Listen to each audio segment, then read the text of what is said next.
How was working with Bobby Unser and Sam Posey? You had to ask that.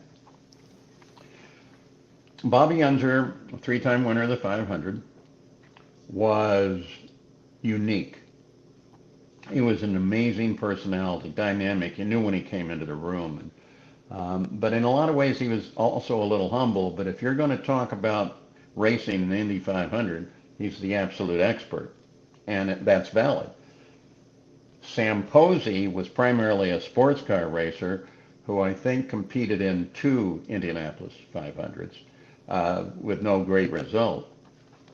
But he was an intellectual type. He lived up in Connecticut. His training was in architecture. He was also an artist, and so he came to it from more of a poetic point of view. And so Bobby, having to enforce his position as the guru, if Sam would say something, it was not uncommon to hear Bobby immediately say, "No, Sam, you're not right." And then he would go ahead and explain what he thought was right. And on many occasions, he would say, "No, Sam, you're not right." And then he'd start talking, and it took him 45 seconds to do it, but he talked his way around to saying exactly what Sam had said, but now Bobby Unser had said it, so it's true.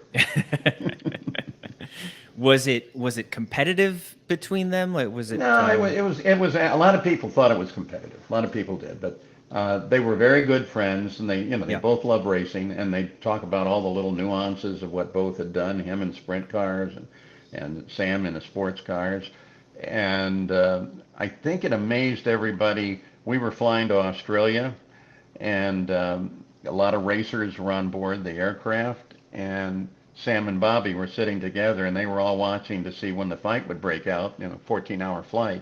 And the two just talked to each other the whole 14 hours, as friendly as can be. Did you ever have to play Peacemaker off Yes. mic? In fact, Jack Arruda, a pit reporter, gave me a referee striped shirt one year so I could properly do my job.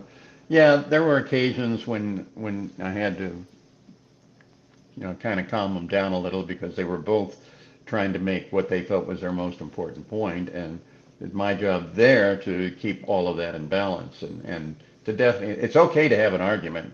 Arguments are kind of fun.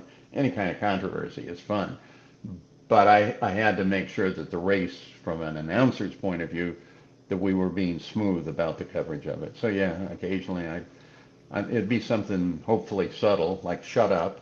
Uh, no, what I do is they sat on either side of me, and I just put my hand on both of their shoulders, and that was their indication that they really need to wrap it up. Did you Yeah. enjoy having a three-person Oh broadcast? yeah. Oh, so much. I became a very, very close friend with Bobby, with Sam to a slightly lesser degree, but both of them are extraordinarily close friends. Sam's still alive. Bobby, of course, died 2 years ago. Um, and with Bobby away from the track, we could sit here and talk Bobby stories about 3, 4 hours easily. He was a unique individual. Um, just quickly, one of them, we were in Scottsdale, Arizona. I'm driving the rental car. The reason I'm driving it, not the race driver, is because at that particular time, Bobby was banned from driving rental cars because he'd abused so many of them. So I'm driving, we're driving along the Camelback Mountain, and there are a bunch of really high-end houses built up on the mountain. And Bobby suddenly says, "Look at those houses. Turn in here. We got to go up and see those houses." I'm going, "Bobby, there's going to be all kinds of security. They're going to be gates. We're not going to get anywhere." But I turned in. And we went about halfway up, and he said, "Oh, turn here, turn here." And I did that, and then he said, "Look at this house." It had a circular drive in front. And so he said, "Pull up in there. Pull up on that circular drive." And when I get in front of the door, he yells, "Stop." And he jumps out of the car. Now, I'm pretty sure the police are already on the way. He goes up to the door, knocks on it, and the lady of the house opens the door. And he used one of his standard openings. Uh, Hi, I'm Bobby Unser, three-time winner of the Indianapolis 500 and the fastest man alive. May I see your house? she's going to call the police, hit the alarm. No, she said, no, come in, Mr. Unser. She didn't know him, but she gleefully gave this man a tour of the house. That's the personality that Bobby was.